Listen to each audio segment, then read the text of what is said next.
السلام علیکم ورحمۃ اللہ وبرکاتہ۔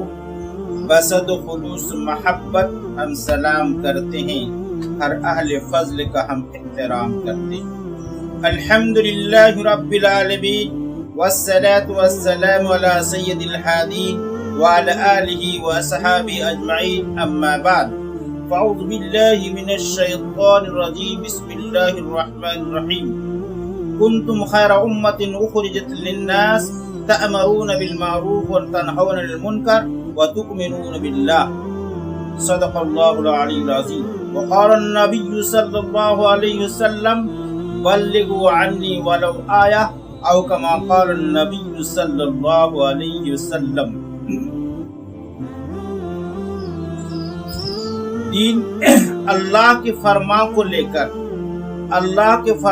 لے کر تم روئے زمین پہ آئے تھے، سوئی ہوئی غافل دنیا کو خوابوں سے جگانے آئے تھے، بے چین بھٹکتے انسانوں کو تم راہ دکھانے آئے تھے، پر حیرت ہے تمہاری حالت پر، تم بھول گئے کیوں آئے تھے۔ ہاں بھول نہ جاؤ اے لوگو، تم کون ہو، کیوں کر آئے ہو، فرض کو اپنے پہچانو جس فرض کو لے کر آئے ہو۔ تم حق کی دعوت دیتے ہو یا فرض تمہارا مقصد ہے، اس فرض کو پورا کرتے رہو، اللہ تمہارا ساتھی۔ دین کے خاطر گھر گھر جانا، طائف جا کے پتھر کھانا، پھر بھی دعائیں دیتے رہنا، سب کی بس کی بات نہیں۔ محترم علماء کرام، برادران اسلام، مہمانان اعظام، عزیز طلباء، پردہ نشین ماں و بہن، آج آپ حضرات کے سامنے دعوت و تبلیغ کے سلسلے میں کچھ اہم باتیں رکھنی ہے۔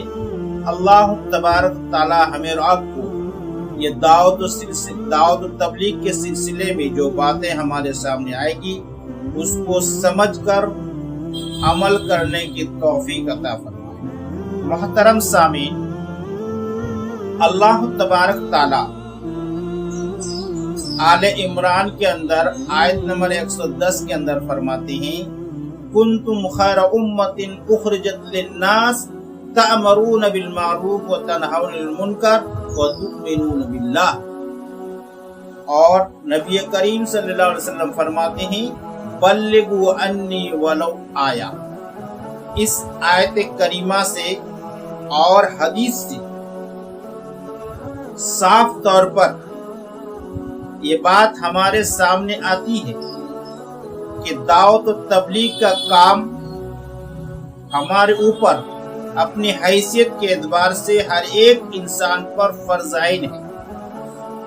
کیوں؟ اللہ تبارک تعالی فرماتے ہیں، کنتم خیر امت اخرجت للناس تأمرون بالمعروف وتنہون عن المنکر، کہ تم بہترین امت ہو۔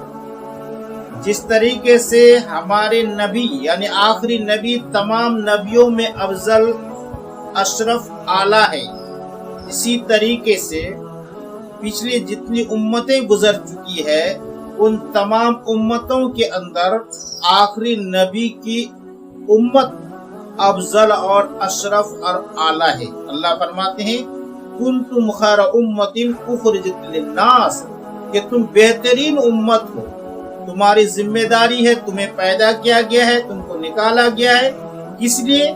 ذمہ داری کیا ہے؟ تأمرون بالمعروف، بھلائی کے تم حکم کرتے ہو اور برائی سے روکتے ہو اور اللہ پر ایمان لاتے ہو۔ اور نبی کریم صلی اللہ علیہ وسلم فرماتے ہیں، بلغوا عنی ولو آیہ، اگر دین کی بات ایک بات بھی تم جانتے ہو دوسروں تک پہنچاؤ، یہ تمہاری ذمہ داری۔ اسی طریقے سے اللہ تبارک تعالی ایک جگہ ارشاد فرماتے ہیں، لئن شکرتم لازیدنکم ولئن کفرتم ان عذابی لشدید۔ اے میرے بندہ، جس کو میں جس طرح نعمت عطا کیا ہے اس نعمت کا شکر ادا کرو۔ کہ میرے محترم، اللہ تبارک تعالی ہمیں بے شمار نعمت عطا کی ہیں،